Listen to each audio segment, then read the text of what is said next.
लोगों ने अपने विधायक मदन मित्रा, एमएलए कोऑर्डिनेटर सोम मित्रा से इस मामले में बात की है। बात करने के बाद ये बात सामने आया है कि वो लिस्ट हम लोग कर ले। लिस्ट करने के बाद हमारे एमएलए साहब इसको हम लोग को फॉरवर्ड करेंगे ईआरओ के पास। हम लोग वहां जाएंगे, जरूरत पड़ेगा एसडीओ के पास जाएंगे, जरूरत पड़ेगा हम लोग डीएम के पास जाएंगे कि ये जो एड्रेस है 57 नंबर मैकेंजी रोड, जैसा कि आपने एक 4 नंबर एक 7 नंबर बताया और ये एक मैं 6 नंबर का आपको वाकया बता रहा हूँ, 57 नंबर मैकेंजी रोड ये भी गायब है।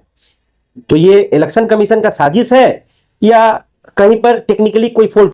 स्टार्टिंग में जिस तरह से एसआईआर को पेश किया गया था पब्लिक के सामने, उस वक्त एक तनाव का माहौल था, लोग परेशान हाल थे, क्योंकि बिहार में जब ये एसआईआर शुरू हुआ तो बिहार की खलबली, हम लोग बंगाल वाले बिहार से बहुत अटैचमेंट रखते हैं, तो वहां क्या हो रहा था कि बिहार से और बंगाल वाले का जो अटैचमेंट है उस बेस पर एक खलबली मच रही थी। एक हुकूमत था, वो डिफेंस कर रहे थे और जो महागठबंधन थी वहां ऑफेंस में खेल रही थी कि हमको अपना सरकार बनाना है, और जो एनडीए गवर्नमेंट थी ये अपना गवर्नमेंट बचाने के चक्कर में थी।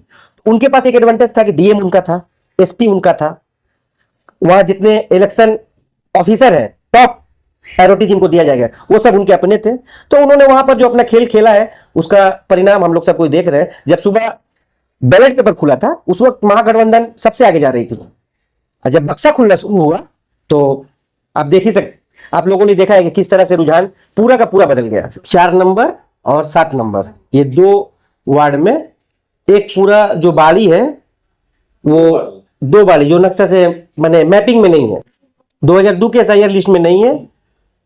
तो मैं नूर साहब को बता दूं कि 6 नंबर वार्ड में 57 नंबर मैकेंजी रोड भी पूरा गायब है, ये हम लोग के नॉलेज में है। और लोगों ने अपने विधायक मदन मित्रा, एमएलए कोऑर्डिनेटर सोम मित्रा से इस मामले में बात की है। बात करने के बाद ये बात सामने आया है कि वो लिस्ट हम लोग कर ले। लिस्ट करने के बाद हमारे एमएलए साहब इसको हम लोग को फॉरवर्ड करेंगे ईआरओ के पास। हम लोग वहां जाएंगे, जरूरत पड़ेगा एसडीओ के पास जाएंगे, जरूरत पड़ेगा हम लोग डीएम के पास जाएंगे कि ये जो एड्रेस है 57 नंबर मैकेंजी रोड, जैसा कि आपने एक 4 नंबर एक 7 नंबर बताया और ये एक मैं 6 नंबर का आपको वाकया बता रहा हूँ, 57 नंबर मैकेंजी रोड ये भी गायब है। तो ये इलेक्शन कमीशन का साजिश है या कहीं पर टेक्निकली कोई फॉल्ट है?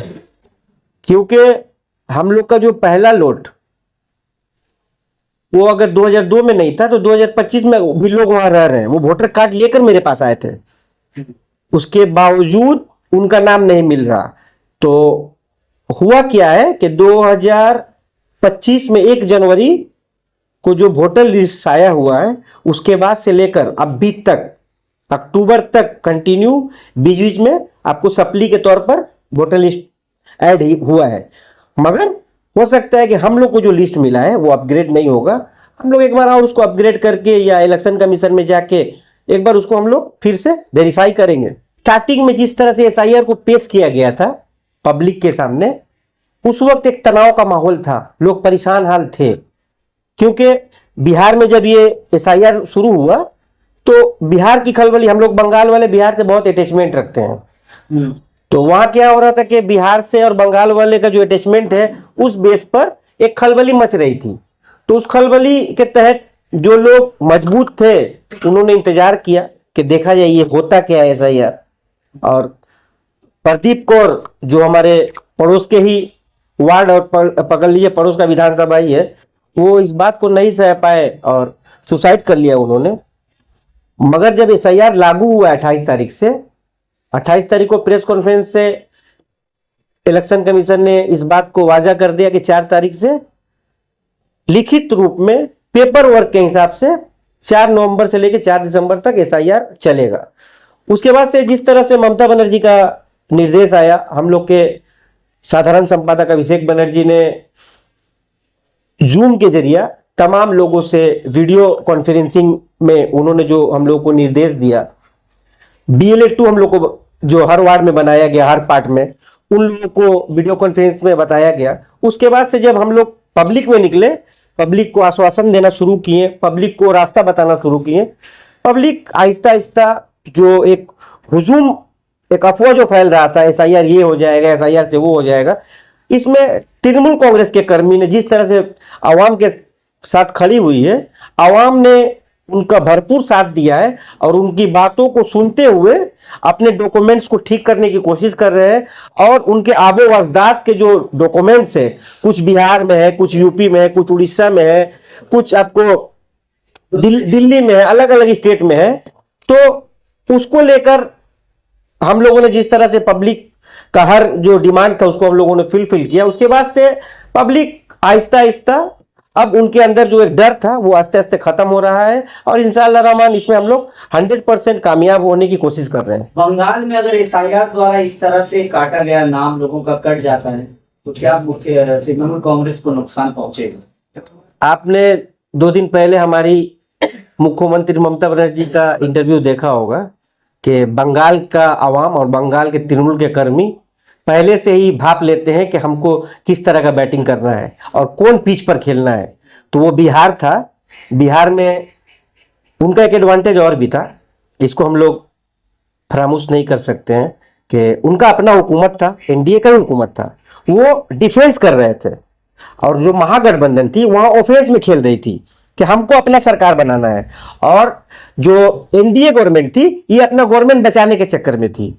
उनके पास एक एडवांटेज था कि डीएम उनका था, एसपी उनका था, वहां जितने इलेक्शन ऑफिसर हैं टॉप प्रायोरिटी जिनको दिया जाएगा वो सब उनके अपने थे। तो उन्होंने वहां पर जो अपना खेल खेला है उसका परिणाम हम लोग सब कोई देख रहे हैं। जब सुबह बैलेट पेपर खुला था उस वक्त महागठबंधन सबसे आगे जा रही थी और जब बक्सा खुलना शुरू हुआ तो आप देख ही आप लोगों ने देखा है कि किस तरह से रुझान पूरा का पूरा बदल गया। शुभेंदु अधिकारी को पहचान मिला कहां से? उनका तो अपना खुद का पहचान नहीं था। अगर तृणमूल कांग्रेस उनका हाथ पकड़कर उनको मिनिस्ट्री नहीं देती या उनको 35 जो कमेटी है उनका प्रेसिडेंट या चेयरमैन नहीं करती तो शुभेंदु अधिकारी का औकात क्या था ये आप तमाम लोग जानते हैं और बंगाल का आवाम भी जानता है। तो शुभेंदु अधिकारी के बातों को मैं नहीं समझता है कि उसको अहमियत देना चाहिए, क्योंकि मैं कुछ दिन पहले सोशल मीडिया पे ही देख रहा था कि 2 लाख वोटर लिस्ट वो लेके पहुंच गए हैं कि ये अवैध है। अभी तो एसआईआर शुरू हुआ है मगर उनके पास पहले से तालिका आ जाता है। इसका मतलब ये इलेक्शन कमीशन का पूरा प्री प्लान है कि बंगाल में इतना वोट हमको काटना है। अभी एसआईआर चल रहा, अभी ड्राफ्ट रोल आया भी नहीं है, 9 दिसंबर को आएगा और शुभेंदु अधिकारी पहले पहुंच जाते हैं। इसका क्या मतलब? सासाराम में आप लोगों ने भी पब्लिश किया था, जो सासाराम में एक काउंटिंग सेंटर था वहां पर रात के 2 बजे एक गाड़ी इंटर की थी। उसके बाद जब वहां के स्थानीय लोग और महागठबंधन के जितने भी प्रत्याशी हैं या जो निर्दल प्रत्याशी थे वो पवन सिंह की वाइफ ज्योति सिंह, उन्होंने वहां पर एहतजाज किया है कि देखिए मैं निर्दल प्रार्थी हूं मगर यहां पर देखिए कि ये लोग रात को 2 बजे गाड़ी अंदर ले जा रहे हैं। डीएम को बुलाया गया तो डीएम ने वहां पर सफायत अपना ये दिया कि नहीं वो कुछ खाली गाड़ी था उसको हम लोग अंदर ले गए हैं और कैमरा 1 घंटे के लिए बंद था। तो वो कैमरा बंद नहीं था, वो बोल रही थी टीवी में ऑटोमेटिक सिस्टम लगा हुआ है जहां काउंटिंग होगा, काउंटिंग सेंटर में एक वार रूम बना हुआ है उसमें मॉनिटरिंग पे बैठे हुए हैं और वहां पर तमाम टीवियां 1 घंटा के लिए ऑटोमेटिक बंद हो जाएगी।